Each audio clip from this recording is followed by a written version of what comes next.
If you Yeah. don't have that alignment with yourself, and you can't be honest about what you enjoy doing and kind of have some sort of spiritual well-being in the work that you throw yourself into, it doesn't matter how smart or how hard you're working. It's always going to be off, and it's always going to be extremely difficult. And I think that's why this conversation about being more conscious and self-aware as you go into your business endeavors is so critical to be part of the small business revolution in a way that you're prophesying. Because I think to me too, I think that's where the world's going, and I think to be productively in that wave, you've got to have these conversations.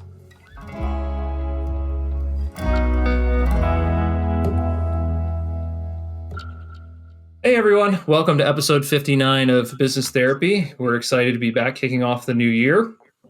This is the show where we talk about the intersection between mindful and conscious business practice and optimized and productive business practice. And today we're excited to have Kerry-Ann Powell with us on the show. Kerry-Ann Powell is coming to us as a global business strategist, speaker, and champion of small and medium-sized businesses. Thank you for coming. Welcome to the show, Kerry-Ann. So we want to get started by hearing a little bit more about your background, Kerry-Ann, and what brings you to be a small medium business champion, and then we'll kind of go from there. So why don't you start us off? Absolutely. Yeah. So, one of the reasons why I do the work that I do is because I just really believe in the value of small and mid-sized companies to not only their local economies, but to, our country and the countries in which other companies operate. 90% of companies are small businesses. Most people work for a small business. And, when you begin to start look at things such as innovation and the ways in which small to medium-sized companies impact their local economies through, supporting charities, infrastructure, taxes, those types of things, you really begin to realize that our nation and many others really are run by small businesses. And as a result, it's important to provide them, the owners and leaders of small to mid-sized businesses, the tools necessary for them to be able to thrive, for their employees to thrive, their vendors to thrive, an opportunity for them to be able to live life in a way that makes sense for them, being able to take time off, for instance, spend time with the families, such as that. So that's one of the reasons why I'm so passionate about it. Great. Yeah, and here on the show, we love to talk about topics of how to increase people's time off, make them more productive, make them more balanced in general.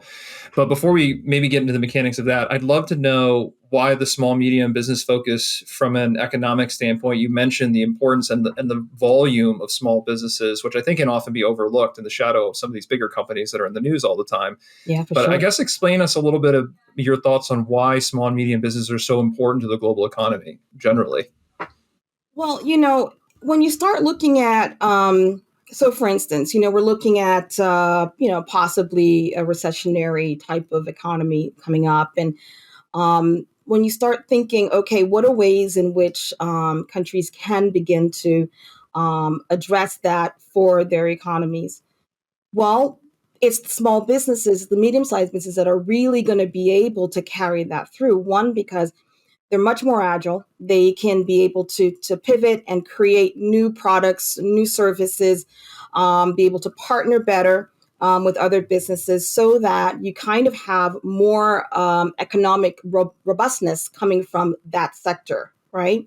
So the other thing really is around the ability to employ, because at the end of the day, one of the challenges that we face is where, can people be able to be employed and be able to have, wages to be able to then support the infrastructure, not only their families, but the communities in which they live. It is shown that small and medium-sized businesses are great employers, and they employ more when you look at it per capita. So it's really a situation where it's not really a matter of just, let's rah-rah for small businesses. It's just the way that small and mid-sized businesses are supporting and running the economies of most nations. As a result, it's really important for us to be focused on what are the real needs, because the needs are different and the frustrations are different for owners of small to mid-sized businesses, even within the same sector. And I think it's really important sort of I address what they are, identify what they are, and be able to provide the tools necessary to be able to build that up, because not only does it help them, their employees, their vendors, but it helps the economy as a whole. So you find when you come into these companies that their problems are very varied. Like you don't see similarities or uh, patterns or. Well, John, I think there are some patterns, to be frank. For the most part, I always say there's usually four main sort of pain points that leaders and owners of small to mid-sized companies usually come to me. Usually, one, it's if they're having an issue with cash. Having a lack of cash or cash flow is number one reasons why most businesses fail. Big, small, gigantic. So, if there's an issue with cash, but the problem is when you're at a different size, you have a bit of buffer when there's a cash problem. So you can go years without there being cash once there's profits. Small businesses don't have that luxury so much. So when there's a constriction around cash flow, then it's like they kind of raise their hands. Are like, oh, help. The other thing that I notice that folks come to is if they are dealing with a challenge, either building a strong team. Oftentimes small businesses, either depending upon how the small business owner created the business. So if it was like a family business, I had a client who the company's been around for about, say, 25, 30 years.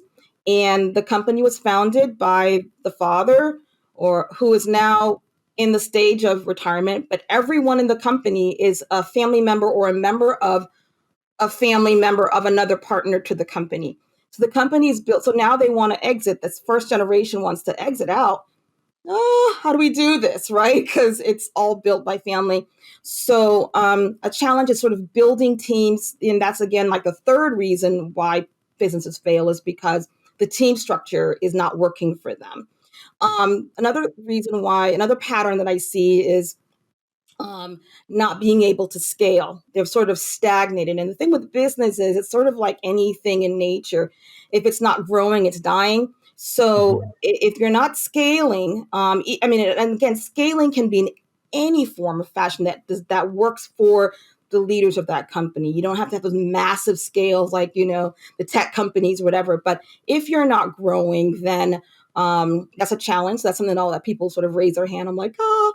And then the fourth one that I find is usually, folks, the owner is wearing way too many hats, and they are unable to step away without feeling like the business is going to implode. And that's a problem because that's one of the fourth reasons why businesses fail, because of burnout. So these are not like just, they're, frustrations. Oh, that's just the frustration of running a small to medium-sized business. No, It's life or death. these are the reasons why businesses fail. So it's really important to pay attention to them. And when you talk about small, medium businesses and these patterns you're seeing, do you focus on a particular industry, or is this just categorically for all small and medium businesses? Well, the patterns are across the board, and they're not just small businesses. It's across the board based on statistics. However, I work primarily with service industry, but that's really, a very general term. A lot of my companies, like, I've got a couple that are restaurants, a couple that are, doing consulting. So, any kind of usually service industry. But I think those statistics, however, are across the board. And in the service industry, are you seeing any changes in more people willing to come into the space, or more people willing to try things that maybe in the past they wouldn't have? Yeah, you saw the shift, right? Just in North America, over the past, say, 100 years, there's just a significant shift into service. A lot of businesses now are service industry. And of course, it's a wide, broad swath, right? When you start looking at, breaking down what sector within the service industry. But recently, there has been a significant spike in folks moving into, and this is where you start seeing the difference between.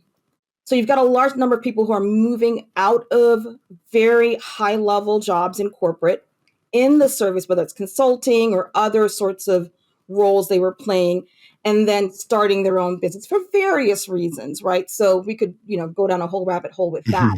But, so there's a significant spike there. And so as a result, and then these are professionals who have a significant amount of experience, and they're providing services all across the board, whether they're providing services right back into corporate or providing services to consumers, it depends. However, I would say there's a significant movement towards that.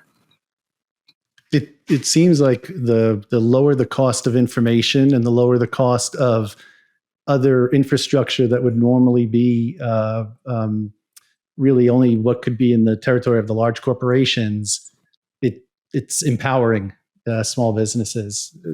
That's just what it seems to me, but you agree? Okay. Yeah, I agree completely, John. I completely agree. And on that point, I think it speaks to a really interesting trend, at least from my perspective, about there's less barriers to entry, and you have a lot more people, like you said, leaving big corporate and sort of now the proverbial corporate experience to start these small businesses. Do you feel, in your experience, this is a healthier thing for those individuals? And I want to caveat that because you even talked in the beginning, a lot of what you're commenting is burnout. And we'd like to do the same here on the show, talk a lot about how can we have more business ownership, but shouldn't be a 160-hour ruin your life, ruin your family type of experience. But in a way, a lot of entrepreneurs experience that. So there's a few topics in there, but what I guess I'd love to get your take on is this a good thing that a lot of people are leaving a more structured corporate experience and starting these small businesses for their own personal health and their own mental health? Because a lot of them are kind of plunging into this space and it gets very intense very quickly. So yeah, what I do love about where we are right now at this part of history, and it'd be interesting for us. It would be nice, like when we're all dead and gone, to kind of pick back and see what how did things play out. Well, our consciousness, through artificial intelligence will. So. Right, exactly. Exactly. We'll all be robot heads in 100 years, exactly. having the same conversation.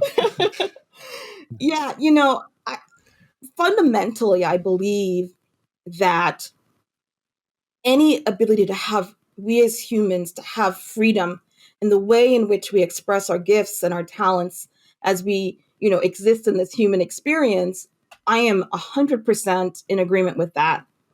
So I think it is a good thing to watch and to observe all of these fantastically smart, intelligently capable people bringing their talents out into the marketplace and creating a life that works for them on their terms. So that to me is like, yeah, let's all, do the drum line and do the dance. The challenge is that when you don't, if you know anything, I'm sure you all have read Michael Gerber's books, E-Myth. And he talks a lot about this sort of, the technician coming out and saying, oh, I'm going to put a shingle out because, well, I'm good at the thing. And, but they spend their whole time being a technician in their business, as opposed to being the owner of the business, as opposed to strengthening the muscle of the entrepreneur. So, you kind of go in there, you're like, I'm going to bake the cakes, I'm going to bake the cakes, I'm going to bake the cakes, right? But there's absolutely no systems in place, no procedures, no capacity to look at the business as an entity outside of itself and be able to say, okay, how can I build something that I can exit from at some point? Because in the end, if they're not doing that, they're creating another job, which then puts additional pressure and stress. The stress they were experiencing when they were working for someone, at least on some level, look, I was a lawyer at one point, so I know you kind of feel the stress anyway, right? But on some level, you can detach a bit from the pressures of at least, the ownership part of it. You're stressed, but it's really stress based on, you needing to succeed, as opposed to, if I don't do this, the company will fall. But the pressure of running your own business, and if you don't spend, all these hours working, the business will fall. I won't eat. My family won't eat. That's a different kind of pressure. So I think, yes, I am like so much about going into business for oneself, being able to craft one's life, but doing it in a way that you can look at your business as an entity separate from yourself, and that you can build it in a way that makes sense for you. And it is coming out of your own life vision. So it's not like this random thing that you sort of think like, okay, what kind of life do I really want to live? And where does the business, this external entity, fit into that space? So that it's not you building another job, but you building this, wonderful business. Well, I have a question on that. There's a lot of we've had a lot of guests who come on who talk about their need to scale as you're going through, and as we start analyzing it, the set of tasks that they'll need to do to scale or to start their own business is very different than the set of tasks that they might enjoy or that they might be thinking is going to be a part of their future. Yeah. And then they start questioning, should I scale? Should I, what's a strategy that you give to people that they can keep that passion and interest, but they still need to address all these other things that you're mentioning?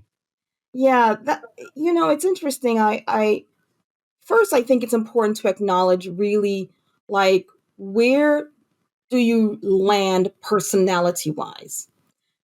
You're going to have to use all of your muscles if you're going to own a business. You're going to have to strengthen the entrepreneur muscle. You're going to have to know that, obviously the technician part is, and you are going to have to do the manager part. But like, where do you land most naturally? Do you consider yourself an artist? Do you consider yourself more, the entrepreneur crazy person that's going to build this thing and go? Once you sort of figure out who you are as an entrepreneur, as a business owner, then the first thing really is to first sort of build out that org chart in a way that makes sense for your business. Just because there's a cute little org chart online that says these are the people that you should have in your business, but what makes sense for your business, and quickly write out the job descriptions in a way that makes sense, and then quickly hire so that you can have the kinds of people that complement you. So if you're more of the entrepreneur type, then bring in someone who's more of a manager type. But I don't really believe, but one thing a lot of people will do, if you hear me say that, they'll be like, oh, so I can just, outsource all of the things I don't like to do and, bring someone on to do that. No. Build it yourself, but recognize that you can bringing in people who are, who can complement your natural skills and natural leanings is a part of building your business. I think that's really well said. And it almost sounds, there's this organicness to it where you need to be self-aware, understand your strengths and weaknesses, and build a unique team around that. And that makes sense to us, especially you don't want to think everyone has a templated business. But I want to take that one step further then. In your opinion, does that mean that anyone can be an entrepreneur, that you feel that anyone could be successful walking that path and going down? Because I think you beautifully articulated just a few moments ago about everyone should have the opportunity in life to own their creative expression, own their ability to manifest. And I think professionally, that's such an important channel for that creative energy. But it does sound like that means anyone should be able to do that. And I just want to see what your opinion is from being in the line of work, if that's true. Yeah, you know what? I do believe that anyone can. The thing is, different people are going to need to maybe do more things to be able to make it work for themselves. Some people really are sort of naturally that kind of risk-taking reality, because an entrepreneurship requires risk-taking. It has to be able to have a certain level of risk, ability to maintain risk at a certain stage of the business. But at some other stage, you need people to be able to balance it out as well. So, but the point is, if that's not your muscle, and you need certain things to make it, it's almost like, if you are, trying to ride a bike, and, maybe, you are a little bit, maybe swimming would be better. Some people's bodies, like, Michael Phelps, he was born to swim, right? His whole body is like a fish. So I'm sure he did, a lot of practice and such, but he has some natural innate advantages that make him a better swimmer. Just if you just put him on the docket. However, there are people who aren't born with that body type who have become good swimmers because they had to really, really work hard to get to that point. Maybe they just happen to have been, raised in a family where, at 1 month old, they were dropped in the water and they kind of did a thing. So I think that it really depends, though, on how badly do you want it in the end? How badly do you want it? And what are you willing to pay for it? And pay not necessarily through money, but pay. What is it? Does it require you to do a couple of things that you just don't like to do? And okay, you don't like to do it, or Right. you can go back to working for someone else if that's better for you, or you can decide that this is important to you. And that's why the whys are really so important. Why are you doing this? And I have to say, I just don't think a strong enough why is I don't want to work for someone else. It's just not a strong enough why to Right. do something like this. Agreed. So, but you have to have the people that I think who are really the best folks that I've come across in my line of work are the folks that have enough whys that they're going to do it. They're willing to pay whatever it takes to make it work. And there's, Sam, you hit on the head. Being self-aware to recognize, yeah, so this is not my leaning normally, so I'm gonna have to do a thing. And so I guess in theory, I believe anyone can. I think the decision about whether or not anyone will depends on how willing they're willing to sacrifice. Or if someone's considering the move and they're looking at all those different tasks and saying, "Oh, I'll outsource this or outsource that," are there certain tasks or certain components that you think are less, the least desirable to outsource, or certain things that you think the person who's making the move to entrepreneurship must retain? So I want to make sure I'm clear because I believe that there's a role that the owner, the leader, the CEO must play in the business. One, the strategic direction of the business must be held by the owner, the CEO, the leader of the business. You can't outsource that. You cannot outsource what would be sort of if you don't have anything structured already. It's not like you're going to bring someone in and say, "Oh, here, can you develop the structure of my business?" So you're developing it, I mean, and then bringing someone in because now you've worked it enough that you can bring someone in to say, "Okay, this is how we do it here." And so it's not really about outsourcing per se. It's about once you've built it, then you can bring someone in to execute it. So but I think in the end, the strategic vision of the business, making sure that the financial stability of the business, that is your responsibility, no one else's. Yes, you must have a CFO. You must have advisors that can get you there. Must have a board of directors, whether you're not public or not, but people with whom you're having real, frank conversations. But ultimately, it's your responsibility. You can't outsource that. It sounds like you also added leadership in general. So Yes, just leading, leading. like, because that's usually the component that they're not doing if they're working for a company. And then when they make the switch, nobody's handing them, their assignment for the day or Right. anything else. So suddenly, without their energy being invested to move forward, it's not going anywhere. Not going anywhere. Not Well, this going anywhere, John.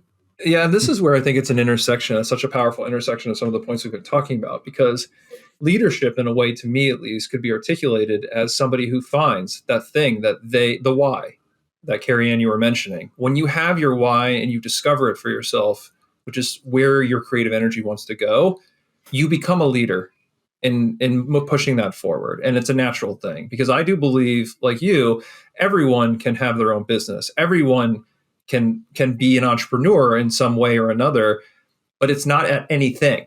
You can't be an entrepreneur in a topic you don't like. You can't be an entrepreneur in a topic you don't feel passionate about because you need that leadership. You need that drive. If you want to start a business and from the day one, you want to outsource, 90% of it because you don't really like the topic, that's a lack of self-awareness. And that's that consciousness piece that I think is so important, which is, what am I actually interested in doing?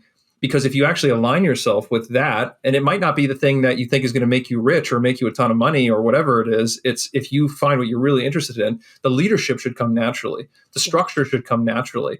And I think that has to be the fodder to start a small business. And that's going to be that seed that's going to let that business grow. I agree. No, I completely agree, Sam. The thing, we often look at, so many times you think about some of the people that we consider to be some of the great leaders out, in the world and history. And if you, even if you ignore sort of business leadership, which is what we're talking about, but leadership as a whole, these are people who didn't say, oh, look, I'm going to wake up and I'm going to be a leader, right? They had a thing and they're passionate about the thing and they ran with it. And it's the sort of leadership without authority that I think creates people being able to be inspired by and to begin and willing to follow, because you see some authenticity, you see some passion in the person who is leading. Now, as a business leader, obviously, it's a different type of leadership, but it's leadership nonetheless. It's leading yourself, it's leading your team, and it's leading your organization. And that's 3 types of leadership within one big package. I think sometimes people are like, oh yeah, well, I'm leading my team, but if you're not leading yourself, if you can't get up and do the thing, then how can you even think about leading a team? Yeah. So I think that leadership is exactly what it is that we are talking about.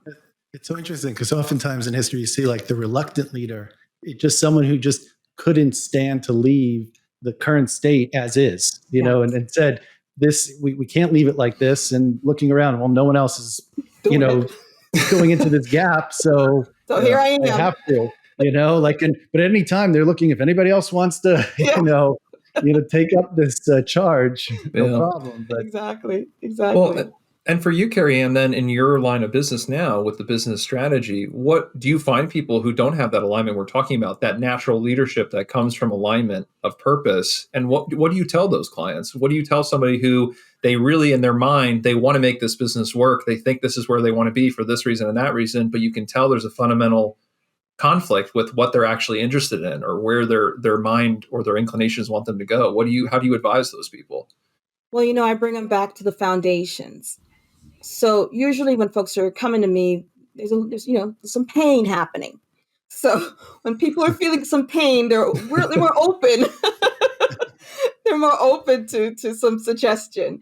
And so, I have sort of a methodology where, there's sort of like 8 things that I consider to be really important in building a strong business, particularly small and mid-size. And in the center of it is really what I call the big idea. And in the big idea, there's several different factors, one of which literally is one's life vision, right?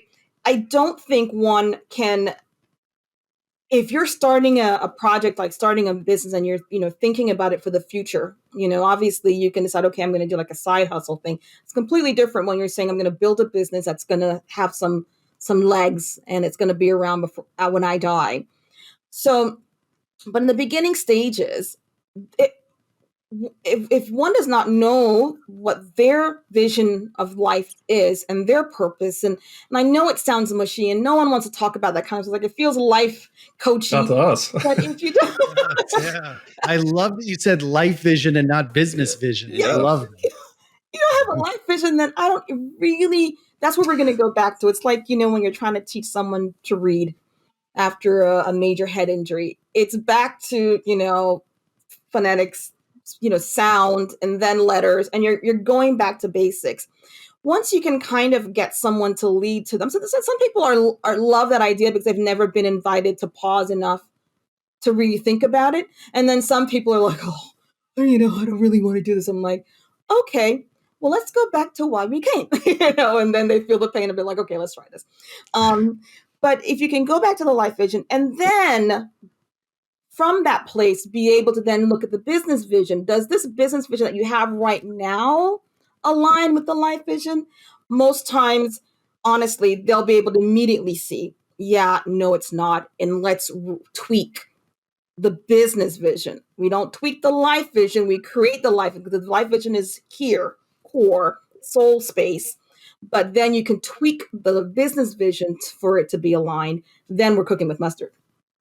Love that. And you said mushy. A lot of times people get frustrated when consultants come in, they want a solution to problem X. And then you say, that's not really your problem. And what we find very often on this show is when people come on with problems, not like in this episode, but when people come on with a business problem, a lot of times it's a life problem that they're really struggling with, or life vision. Yeah. I never articulated as life vision before. I hope you don't mind if we steal that. Yeah, steal it away, John. We'll attribute it.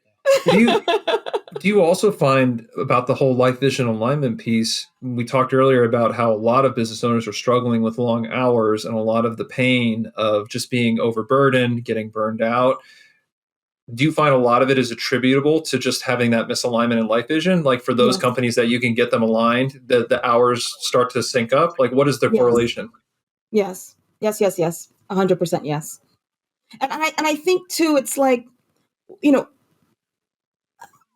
I think there's this weird ethos out there particularly in the startup, small business, mid-sized business world where, you kind of rough it through and you push through with brute force. Then, it's just like, if you're not willing to do the thing, then somehow then you're a bad entrepreneur or something. I don't know. Here's my thing. I don't believe running a business is easy, but I do strongly believe you can run it smoothly.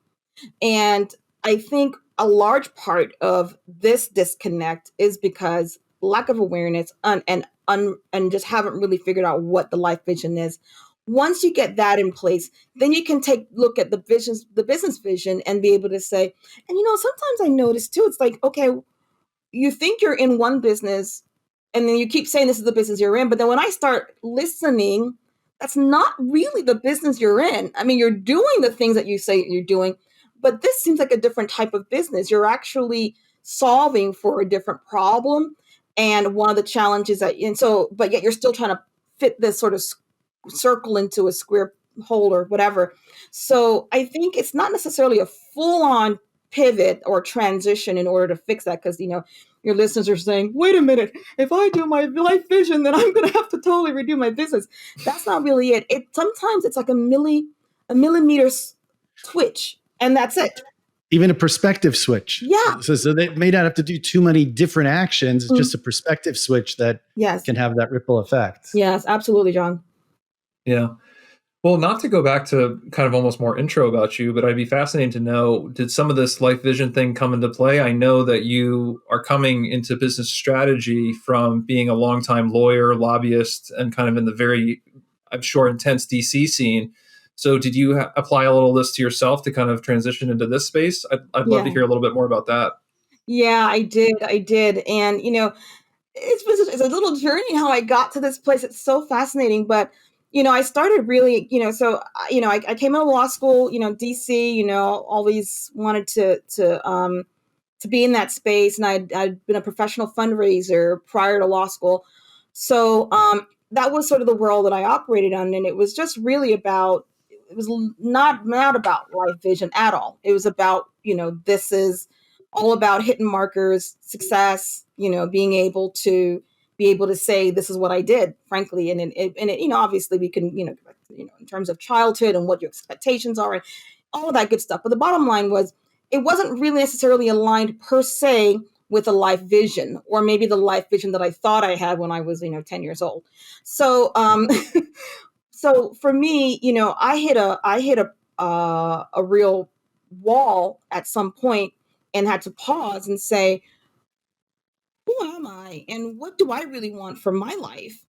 And as I began to journey through that, then, other professional women started noticing, all my friends were like, Kerry, can come and talk on this topic, and can you do this? And that's that. So I started spending some time, even while I was, still working as a fundraiser and then a lobbyist and an attorney. Even when I was doing all of that work, I was evolving in that space and just sort of really bringing in people who, having conversations. And then I just started doing a couple of, retreats and conversations around what does it mean to be fully aligned with oneself. And so as I began to get that, and I really became very aligned, and I knew that once I was finished building the Martin Luther King Memorial, which was a major project that I worked on, and I was leading the fundraising part of it.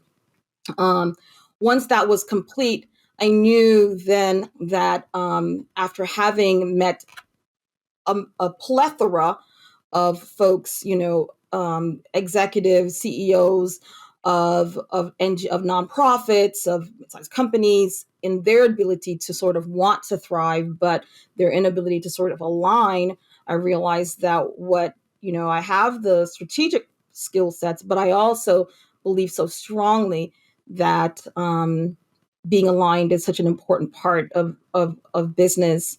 And so I, started consulting my consulting firm and then evolved into what it is now.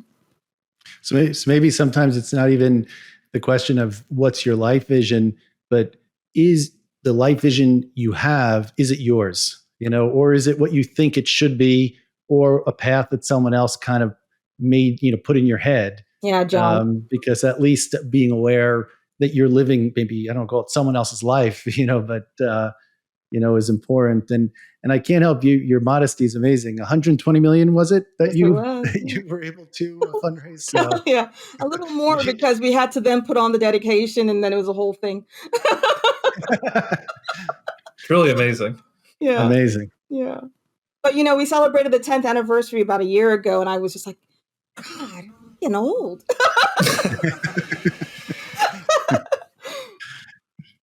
Yeah.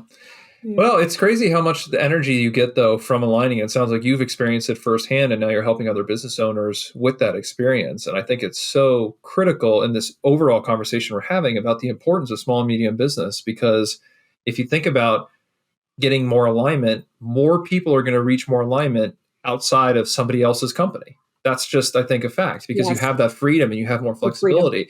And while it can be extremely frightening, and there can be all these horror stories, it's like you said of, well, if you're going to get into this, you have to work yourself to the ground and you're going to grind yourself down. It's the only way to be successful. I hate that story. And I think you're out there preaching it, and I think it's so important. And I just want to applaud you, because even working smart and working hard, that old adage, it's still a misnomer. It's really, you have to work aligned. If you don't have that alignment with yourself, and you can't be honest about what you enjoy doing and kind of have some sort of spiritual well-being in the work that you throw yourself into, it doesn't matter how smart or how hard you're working. It's always going to be off, and it's always going to be extremely difficult. And I think that's why this conversation about being more conscious and self-aware as you go into your business endeavors is so critical to be part of the small business revolution in a way that you're prophesying. Because I think to me too, I think that's where the world's going. And I think to be productively in that wave, you've got to have these conversations. Yeah, because Sam, let's think about it. So the major corporations, the very large corporations and multinationals right now, they were once small businesses, right? So this is not like, oh, there's the big ones and then there's the small ones. No. And of course, not to say, I'm not trying to say that every, business owner right now needs to scale to, multinational. That's not my posture. But the companies that come to me, they're building companies that they want to grow, and they want to have a legacy in the end. And to whatever size they want to build it, it's up to them. But so when you start thinking about, where did a company go wrong? Because, I can't imagine, you're either going to start building it where you are aligned and on the journey to full alignment, right? It's all a journey, spiritual journey in the end. But if you build your business in a way in which it's aligned, then you're bringing in culture and systems that are also are healthy, and they will. And this is not just let's be mushy, but the healthier, emotionally healthier a company is, the more the humans that are working in the company are, and therefore you have way more creativity and excitement, and people are coming up with new ideas, and in the end, they're the ones that are thriving in the business. That's the business that's thriving. So if you start from scratch, if you start to begin to vision your business in a way that's not just this thing you're doing so you could escape corporate, but I'm building an entity that's going to live beyond me, and it is there. It's almost like it's a microcosm of society, and if you can create that in your business, using ways in which you are aligned, not like, oh, don't start a business until you're fully aligned. No, but being aware of it and doing the work to do that, then you create companies that in the end, yes, create the best inventions and provide wonderful things for society, but also provide great spaces for other humans to work and express their other giftings, because not everyone is going to be an entrepreneur. People are going to work for people continuing until humanity is no longer. So let's make it work, because when people are miserable, they're driving home from work, they're not, they have road rage because they're angry, and then they get home and they're not being good to their families and to their kids. And it's a cycle of just, hello. So it's not just really, I think it's important for business owners when they're starting their business. Again, if it's just something that they're trying to do to support their lifestyle, that's totally fine. But if you're building a business and you want it to last, you have a responsibility not only to yourself and to your family and to your current employees, but when you forward look, when you're no longer around, what do you want to leave behind? What kind of company do you want to leave behind? So it's not just about you, it's about everyone. I love that test. I think it's a great test for a lot of things, including scaling, because most of the time people are thinking about how they do something and they want people to repeat exactly how they do it, or they start a business and it's about them. And once the business is over, once they're done with the business, they don't really care. Mm-hmm. And that's that test of something living beyond you really tests, is this a life vision? Or is this something else? Yeah. So I really like that phrase, the way you're phrasing it. For sure. Well, I really appreciate you coming on. This has been some pretty powerful conversation. Before we close up for today, do you have any final words or comments about your experience in small and medium business that you can share with our audience? Anything that you'd want to impart, or anything really just about the conversation overall? Well, Sam and John, it's really been such a pleasure to have this conversation. You guys are so cool, and I love the vibe, right? And clearly your audience was attracted to that. So I'm sure that these are things that they're running through their minds already, and they're kind of probably thinking these things through because that's what you're imparting. I will say, I think the big thing that I want to leave behind is you can run a thriving business. This is very possible. It's not impossible, even though the day may feel a bit like, when you woke up this morning and you look like that, your little cash flow projection dip cart, it's red, you're like, how can I get more revenue in? You can run a thriving business, period. It can scale, period. You can run it smoothly. You don't have to be in that weird space where you're constantly pulling your hair out. It takes a bit of work to get there, but once you're there, woof, that's where the oxygen is. If you're trying to figure it out, that's where the oxygen is. So I wanted to encourage folks to just, if they're feeling as if, they're not breathing deeply, that they're doing the shallow breaths when it comes to everything they're doing in the business, whether that is literally or, figuratively, pause a bit and say, okay, if it's possible to do this, then how can I? Because I think once you start asking more powerful questions of yourself, then you begin to have some more powerful answers. Awesome. Very well said. Thank you so much. Well, thanks for coming on. And for those of you listening, we'd love to hear your comments and your questions. And we'll try to connect with Kerry-Ann right after the show and see if we can get some information about how, if you're interested in connecting with her, we'll see what interface that might be appropriate. But other than that, thanks for tuning in again. And we look forward to having another great conversation like this next week on Business Therapy. Thank you.